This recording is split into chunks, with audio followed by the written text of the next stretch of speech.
নমস্কাৰ মৰমৰ ছাত্ৰ ছাত্ৰীসকল যিসকল ছাত্ৰ ছাত্ৰীয়ে 2026 বৰ্ষত মেট্ৰিক পৰীক্ষা দিছে সেইসকল ছাত্ৰ ছাত্ৰীয়ে হয়তো চিন্তা কৰি আছে যে ৰিজাল্টৰ ডেট কেতিয়া।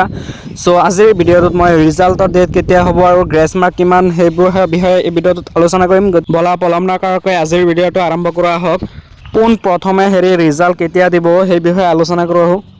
ইয়াত স্পষ্টকৈ লিখা আছে যে the Assam SSLC class 10 result 2026 is expected to be declared by the Board of Secondary Education and Assam Seva in the second week of April 2026 এপ্ৰিলৰ ছেকেণ্ড সপ্তাহত দিব, কিন্তু এতিয়া অফিচিয়েল নটিফিকেশ্যন অকণ অহা নাই। এই ছেকেণ্ড উইক যদি কওঁ তেনেহ'লে ধৰা 15 তাৰিখৰ ভিতৰত দিয়াৰ সম্ভাৱনাটো বেছি আছে, কিন্তু অফিচিয়েল নটিফিকেশ্যন এতিয়াও অহা নাই। দ্বিতীয়তে যদি কওঁ কোনে কোনে পাব 2 মাৰ্কছ, যিহেতু এছএছএলচি এক্সামত ইংলিছ পেপাৰখনত সকলোকে 2 মাৰ্ক দিয়া হ'ব, কিন্তু সকলোকে নিদিব, কিন্তু যিসকলে মানে এটেম্প কৰিছে লিখি থৈ আছে অলপ যেনেকৈ নহওক কিয় বা কুৱেশ্যনটো যি লিখি থৈ আছে সেইসকলকে দিয়া হ'ব। অন্যথা যিসকলে কুৱেশ্যনটো লিখা নাই বা এটেম্পো অলপ হ'লেও কৰা নাই তেনেকুৱা ষ্টুডেণ্টক এই কুৱেশ্যনটোৰ মানে 2 মাৰ্কটো মানে দিয়া নহ'ব।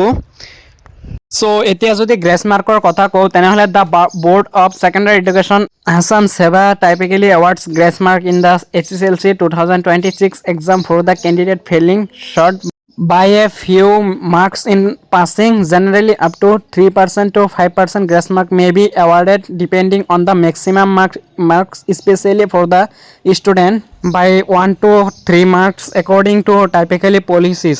মানে এইটো পলিচি মতে তোমালোকৰ যদি 2 বা 3 মাৰ্কছ যদি কম থাকে তেনেহ'লে তাত গ্ৰেছ মাৰ্ক ধৰাই দিয়া হয়। তথাপিও কিন্তু গ্ৰেছ মাৰ্ক সকলোকে দিয়া নহয়, সেইটো এক্সামিনাৰৰ ওপৰত ডিপেণ্ড কৰে। যিহেতু এক্সামিনাৰ দুজনে বহিটো চেক কৰে, প্ৰথমজনে যদি দিয়ে তেনেহ'লে আনজনে ৰখাব নোৱাৰে। এইটো 100% ডিপেণ্ড কৰে এক্সামিনাৰৰ ওপৰত। সো আজিৰ ভিডিঅ'টো এইখিনি আছিলে। যিহেতু ৰিজাল্ট তোমালোকৰ এতিয়াও মানে ডিক্লেয়াৰ হোৱা নাই, সো পটককৈ দি দিব। এটা নটিচত কৈছে যে তোমাৰ ধৰা 15 তাৰিখৰ ভিতৰত দিয়াৰ সম্ভাৱনাটো বেছি আছে, কিয়নো ফেষ্টিভেল আৰু ইলেকশ্যনৰ কাৰণে। সো আজিৰ ভিডিঅ'টো এইখিনি। ভাল লাগিলে চেনেলটো ছাবস্ক্ৰাইব কৰি দিবা এণ্ড ভিডিঅ'টো লাইক কৰি দিবা।